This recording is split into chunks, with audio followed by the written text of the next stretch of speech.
अगर लक्ष्मी नहीं आ रही, किसी कारणवश कोई कार्य ऐसा हो गया हो कि आप बहुत मेहनत कर रहे हो, सफलता नहीं मिल रही हो, लक्ष्मी प्रवेश नहीं कर रही हो, तो महाराज बेल का जो फल होता है, उस फल के अंदर का जो गुर्दा होता है, बेल के फल का अंदर का जो भाग होता है गुर्दा, उसको लेकर घर पर आओ और सुखा लो। सुखाने के बाद उसको जलाओ,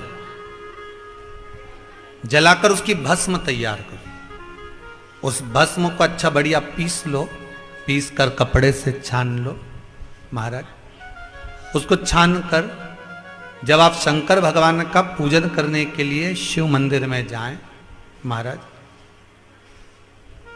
किसी भी 5 प्रदोष या 5 सोमवार पांडुकेश्वर का जल उस जीव को हमेशा देना चाहिए जिसको झटके आते हैं, जिसको झटके आते हैं। पांडुकेश्वर बद्रीनाथ जाते हैं तो बीच में पांडुकेश्वर पड़ता है, आप अगर देखेंगे तो बड़ा बोर्ड लगा हुआ है पांडुकेश्वर का। वहां उतरेंगे, जल लेंगे भोलेनाथ जी के शरीर का और वो जल बोतल में घर पर लेकर आएंगे उसको।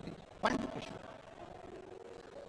नरसिंहशिला, जिन पति पत्नी में झगड़ा हो गया, वो अदालत में बात चल रही है और वो तलाक नहीं चाहते तो भी तलाक हो रहा है, किसी भी रूप में कहीं ना कहीं किसी ना किसी रूप में आपस में संबंध बेकार हो रहे हैं, तब नरसिंहशिला का प्रयोग, मौली का प्रयोग पूर्व में भी हमने कथा में कहा है, वो डला होगा यूट्यूब पर। भगवान शिव का अधिक मास की अमावस्या समापन और सावन का महीने का लगना, ये भगवान शंकर के शंभेश्वर रूप का प्रागट्य है। बोल शंभेश्वर महादेव की। भगवान शिव का एक स्वरूप शंभेश्वर महादेव के रूप में प्रकट हो जाता है। भगवान देवादिदेव महादेव का आनंद स्वरूप वहां पर रहता है। इसलिए आप सबसे निवेदन है, प्रयास करना, 33 मालपुओं का दान शंकर भगवान के सुंदर अधिक मास के महीने में अवश्य करें। जब अमावस्या अधिक मास की पूरा महीना पूर्ण हो, तब अमावस्या आए, तब भगवान शिव की आराधना अवश्य करें।